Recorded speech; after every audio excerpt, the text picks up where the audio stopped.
জুলাই শহীদ 2026 উপলক্ষে আয়োজিত অনুষ্ঠানে প্রধান অতিথি সম্মানিত এবং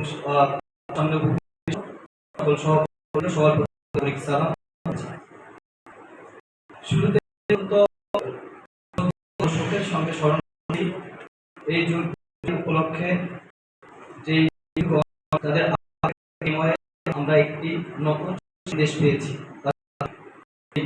শহীদ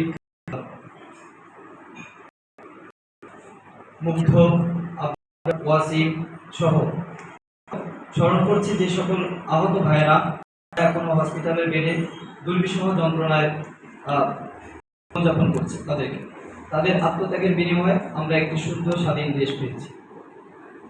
প্রেক্ষাপটটা ছিল গত 17 বছরের। বিগত 17 বছরের অতীত স্বৈরাচার শেখ হাসিনা খুনি শেখ হাসিনার যেই যাতাকলে জনজীবন অতিষ্ঠ হয়েছিল, তারই একটি প্রেক্ষাপট ছিল কোঠা আন্দোলন, যাকে কেন্দ্র করে বাংলাদেশের পুলিশ তাদের ছাত্রদের উপরে নির্বিচারে গুলি করে।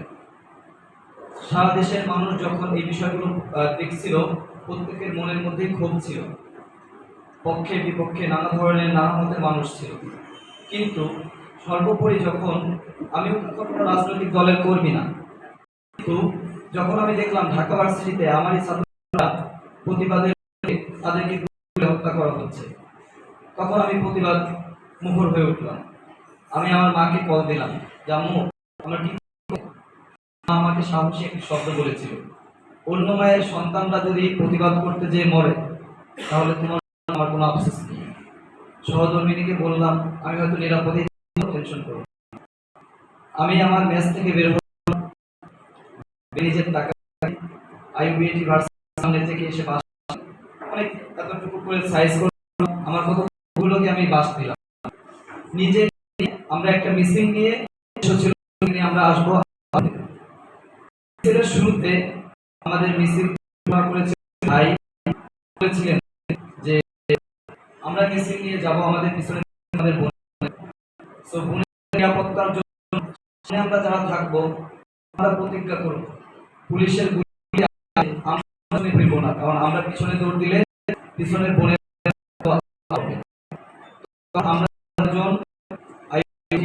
শিক্ষা আমি আমরা প্রতিজ্ঞা হয়ে হাত রেখে আমরা মিছিল নিয়ে হয়ে উত্তর হাউস বেরিয়ে আসি। সেই দেখি পুলিশ নির্বিচারে চেয়ার শেল আমরা 13 জন ছিলাম, 13 জন কেউ কারো হাত পিছন থেকে তাকাই যে পিছন থেকে সব গুলির ভয়ে আমরা যে ছিলাম, আমরা পিছনে ফিরি, আমরা ছিলাম। তখন মাথায় জিনিস মনে বাংলাদেশের ছাত্র ভাইরা মারা যাচ্ছে, তো আমার বেঁচে থেকে যদি অন্যায়ের জন্য তো সমস্যা নাই, হবো। আমার মাথায় ছিল যুদ্ধে শহীদ হওয়া, তিনি শহীদ হওয়ার কারণে খেলাধুলা হাসাহাসি করতেছে। তিনি প্রশ্ন করেছিল, জাফর আল্লাহ তোমার সাথে কেমন আচরণ করেছে? উত্তর দিয়েছিলেন জাফর আল্লাহ আমার সাথে এমন আচরণ করেছে, আমার মনে হয় আমি আবার পৃথিবীতে ফিরে যাই, আমি আবার শহীদ, আমি আবার ফিরে যাই, আবার শহীদ হই। তো আমি মনে করলাম যে জীবন সম্মুখ সারিতে পুলিশের গাড়ি কেউ করে মারছিলাম, 20 থেকে 30 ডিফারেন্স হবে। সরাসরি বা সাইডের একদম মাথা থেকে শুরু করে পা পর্যন্ত টোটাল 48টা স্প্লিন্টার আমার শরীরে বিদ্ধ হয়। শরীর থেকে এমনভাবে রক্ত পড়ছিল, কিছুক্ষণের জন্য মনে হচ্ছিল আমি বুঝে ওঠার আগেই আমি মনে হয় মারা যাব, কারণ এই গুলিগুলো সম্পর্কে ধারণা ছিল।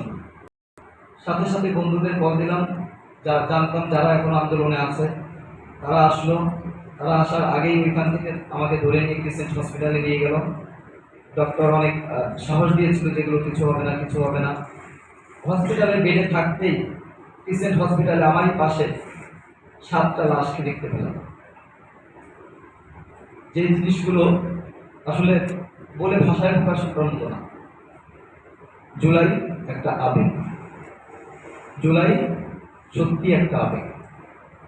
জীবনের মায়ান ত্যাগ করে এই ছাত্র ভাইয়েরা শুধু রাস্তায় নেমে এসেছিল, আমজনতা রাস্তায় নেমে এসেছিল। আমাদের মাইলস্টোনের ফাতেমা শহীদ হয়েছে, সেও এই আন্দোলনের শরীর। আমি দেখেছি হসপিটালে থাকা অবস্থায় আমার মাইলস্টোনের অনেকগুলো শিক্ষার্থী চোখ দিয়ে রক্ত বের হচ্ছে, স্কুলের ইউনিফর্ম পরা অবস্থায় আহত হয়ে আসছে। হসপিটালের বেডে শুয়ে আমার মনে হয়েছিল আমি কেন আহত হলাম, আমি কেন শহীদ হলাম না, আমি ওই আন্দোলনের সম্মুখ ভাগে কেন আহত। আমার কাছে মনে হয় কেন আমি পারলাম না। শুধুমাত্র এই বলে মতো অনেক উদ্দেশ্য ছিল, একটা স্বাধীন থাকবে, যে স্বাধীন দেশে আমি আমার ভাষা প্রকাশ চর্চা করব, যে গণতান্ত্রিক অধিকারকে হরণ করেছিল শেখ হাসিনা, সেই শেখ হাসিনার কবল থেকে মুক্ত করে মানবিক মূল্য দিয়ে আমার যা অধিকার, আমি জন্ম করে আমি যে মৌলিক অধিকারগুলো পাওয়ার কথা, অধিকারগুলো নিয়ে বেঁচে থাকার জন্য একটা সুন্দর দেশ গঠনের প্রত্যয় নিয়ে আমরা গিয়েছিলাম। সেই আশা নিয়ে এই জুলাই হয়েছিল। সুতরাং এই জুলাইয়ের শেষ করা যাবে না, এই জুলাইয়ের গল্প বলেও শেষ করা যাবে না। শুধু আপনাদের প্রতি আমার আহ্বান এইটুকুই যে জুলাই হয়েছিল, যে শহীদ হয়েছিল, তাদের স্বপ্ন একটা আদর্শ দেশ, যেখানে প্রত্যেকটা নাগরিকের অধিকার নিয়ে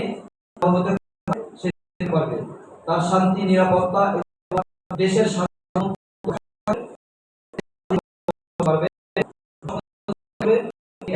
পুনরায় আবার 2024 ছাত্র জনতা আমাদেরকে দেখিয়ে তারা তাদের জীবন দিয়েছে, আহত হয়ে আছে, তাদের স্বপ্ন জন্য ভালো দেশকে গঠনে সহায়তা পালন করে, এবং আমরা এই আন্দোলনে যারা জড়িত ছিলেন, যারা শহীদ হয়েছে তাদের জন্য দোয়া করে, এবং আন্দোলন তাদের